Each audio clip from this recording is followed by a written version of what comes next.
10 वर्षात खासदारांकडून फक्त आश्वासनं. वेलफेअर पार्टी ऑफ इंडियाच्या उमेदवार शेख मोहम्मद जहीद यांची पत्रकार परिषद संपन्न. याबाबत वृत्त असे की गेल्या 10 वर्षात खासदारांकडून फक्त आश्वासनांची खैरात केली जात असून कोणताही मोठा प्रकल्प आणला नाही. धुळ्यात बेरोजगारी वाढली असून बेकायदेशीर कृत्य वाढले आहेत. रेल्वे मार्ग झाला नाही, पाणी पोहोचले नाही, म्हणूनच धुळ्याच्या विकासासाठी वेलफेअर पार्टीच्या वतीने उमेदवारी करीत असल्याची भूमिका वेलफेअर पार्टीचे शेख मोहम्मद जहीद यांनी पत्रकार परिषदेतून माहिती दिली. त्यांनी यावेळी सांगितले की 10 वर्षात कोणत्याही प्रकारचे खासदारांकडून जनतेची कामे झाले नाहीत. कोणतीही कामे झाले नसल्याने रोजगाराची प्रश्न निर्माण झाला, त्यामुळे बेकारी वाढली. कायदा सुव्यवस्थेचा प्रश्न निर्माण झाला असून धुळ्याच्या विकासाला गती देण्यासाठी मतदारसंघाचे प्रश्न सोडवण्यासाठी वेलफेअर पक्षाच्या वतीने उमेदवारी करीत असल्याचे यावेळी जहीद यांनी सांगितले. तर 11 राज्यात वेलफेअर पक्ष असून बंगाल, कर्नाटक, राजस्थान या राज्यांमध्ये काही प्रतिनिधी निवडून आले असून 543 पैकी 3 मतदारसंघांमध्ये वेलफेअर पक्ष उमेदवारी करीत आहे. इंडिया आघाडीला आम्ही 540 मतदारसंघातून पाठिंबा दिला असून मुस्लिमांची भागीदारी 12% असताना राज्यात महाविकास आघाडीचे एकही सीट दिलेले नाही. त्यामुळे मी उमेदवारी करीत असल्याचे यावेळी जहीद यांनी सांगितले. तर पक्षाचे महासचिव सुब्रमण्यम म्हणाले की धुळ्याची जनता आम्हाला साथ देईल. जहीद हे निवडून येतील असा विश्वास त्यांनी व्यक्त केला. तर 540 जागांवर इंडिया आघाडीला समर्थन दिले असून पश्चिम बंगाल, महाराष्ट्र आणि उत्तर प्रदेश मध्ये प्रत्येकी एका जागावर आम्ही उमेदवारी करीत असल्याचे यावेळी त्यांनी सांगितले. तर दरवर्षी 2 कोटी रोजगार, शेतकऱ्यांचे उत्पन्न डबल करणार, महागाई नियंत्रणात आणणार, ब्लॅक मनी परत आणणार, पेट्रोल डिझेलचे भाव नियंत्रणात ठेवणार असे आश्वासन या पत्रकार परिषदेतून त्यांनी दिले. तर या पत्रकार परिषदेला उमेदवार जहीद शेख, सलीम शेख, आरिफ आदि पदाधिकारी या ठिकाणी उपस्थित होते. दोस्तों और साथियों, सबको नमस्कार. मैं सुब्रमण्यम आनंद और राष्ट्रीय महासचिव संगठन प्रसार पार्टी ऑफ इंडिया से. आज हमारा पत्रिका का मीटिंग है, इसलिए हो रहा है. तो प्रसार पार्टी की तरफ से धुलिया कॉन्स्टिट्यूंसी में हम वो आने वाला लोकसभा इलेक्शन में एक उम्मीदवार खड़ा कर रहा हूँ. उन्होंने शेख मोहम्मद जहीद साहब, कल उनका नॉमिनेशन दाखिल हो गया. अभी कल उनका ये अप्रूवल आ जाएगा. हमको पूरा उम्मीद है ये धुले का जनता ने उनको भरोसा रखे, उनको सपोर्ट करेगा, वोट देगा तो जीत कर आएंगे. वो सब लोग हम सब जानता है तो देश का हालत कि क्या हो रहा है अभी. वो देश का हालत समझकर वेलफेयर पार्टी ने एक फैसला किया है, हमें सिर्फ लिमिटेड सीट पर लड़ेंगे देश पूरा.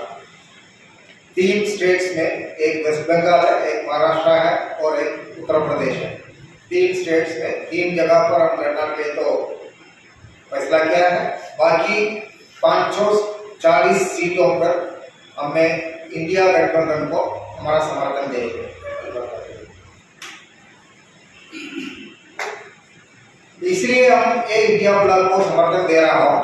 तो एक ये अभी हमारा अल्टरनेटिव अवेलेबल है मैदान में, जो भाजपा को सब हुकूमत से हटाने के लिए. और हमारा मकसद यह है, हमारा लोकतंत्र को बचाना है, संविधान को जितना भी पावर्स दिया हुआ है वो उसको बचाना है, और हमारा सेकुलर स्टेट को, सेकुलरिज्म को बचाना है और देश को बचाना है. वो इसके लिए तो हमने ये फैसला किया है, सिर्फ 3 सीट पर लड़ेंगे और बाकी सीट पर हम इंडिया ब्लॉक को सपोर्ट करेंगे. आप सब जानते होगा वो तो पिछले 10 साल में ये भाजपा गवर्नमेंट ने, वो मोदी सरकार ने क्या वादा किया, उन्होंने क्या लोगों को दिया था, वो सब जानता है.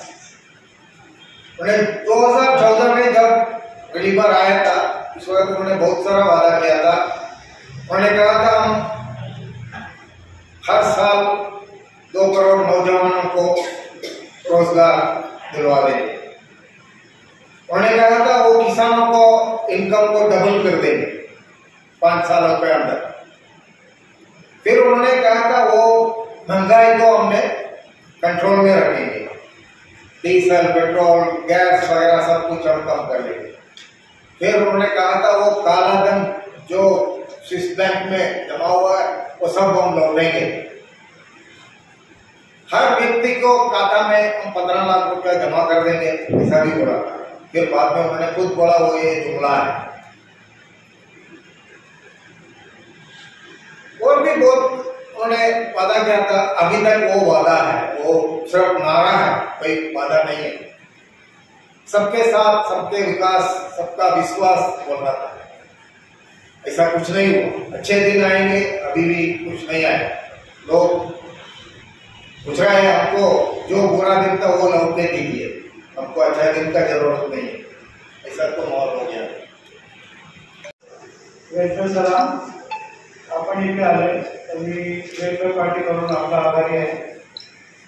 बरेच पत्रकार परिषद आपण केली असणार आणि आजचा हे पत्रकार परिषद शेख मोहम्मद आहे, दिल्ली कॉन्स्टिट्युन्सी एक उमेदवार आहे वेलफेअर पार्टीचे, त्याच्या बाबत आहे। पण बरेच मोठी पार्टीची पत्रकार परिषद बघितली असेल, त्याचा प्रभाव त्याचा असर दुसरा असतो आणि हे जो आहे छोटे पक्ष आहेत पण त्यांचा उद्देश फार मोठा आहे। त्यांचा उद्देश, आमच्या पार्टीचा उद्देश एक कल्याणकारी राज्य भारत व्हावा असा आमचा उद्देश आहे। म्हणजे तिकडे सर्वांना रोजगार व्हावे, सर्वांना शिक्षा व्हावे, सर्वांना स्वास्थ्याची उपलब्ध व्हावे याबद्दल आमची पार्टी प्रतिबद्ध आहे। आणि 11 राज्यात आमचे काम आहे। कर्नाटक आणि केरळमध्ये आमचे बरेच 50 मजूर कॉर्पोरेटर आहेत। महाराष्ट्रामध्ये पण आमचे 3 कॉर्पोरेटर आहेत। आणि आता इथे जी लोकसभाची चुनाव आहे त्याच्यात जयता शिंदे उमेदवार आहे आणि त्यांचा मुकाबला आपण यांना बरेच दिवसांपासून ओळखतो आणि हे सामाजिक कार्यकर्ते आहेत। सर्वांसाठी छोटी भेट उपलब्ध आहे, सर्वांसाठी यांचे दार उघडलेले आहेत, देखील धंदा आहे आणि यांचे सगळे समाजचे लोक जो आहेत यांना मान देतात। याबद्दल आज प्रेस कॉन्फरन्स नक्की होणार आहे। तर मी विनंती करतो की मैंने अपना गुलिया कॉन्स्टिट्यूंसी का नॉमिनेशन करा, तो आप लोगों को ये पता ही चल गया कि मुझे इस इलेक्शन में कॉन्टेस्ट करना है। यहाँ इलेक्शन कॉन्टेस्ट करने की वजह ये है कि जो पिछले जो खासदार 10 साल से हैं तो उन्होंने जो वादा किया था, जैसे इंदौर मनमाड़ इंदौर रेलवे और पानी का जो सवाल है उसको हल करेंगे, लेकिन उन्होंने सिर्फ ये वादे तक रखा, उसको डिलीवर नहीं किया। और 10 सालों के अंदर आप जानते हैं कि यहाँ पे कोई इस तरह का डेवलपमेंट का काम नहीं हुआ जिससे नौजवानों को रोजगार मिले, बल्कि उसके उल्टा ये हुआ कि यहाँ पर बेकारी बढ़ी है और बेकारी बढ़ने की वजह से यहाँ पर जो इलीगल एक्टिविटी बहुत ज़्यादा हो गई है। तो मेरा यही मकसद है कि अगर मुझे जनता मौका देती है तो मैं दुनिया का जो विकास है वो पूरा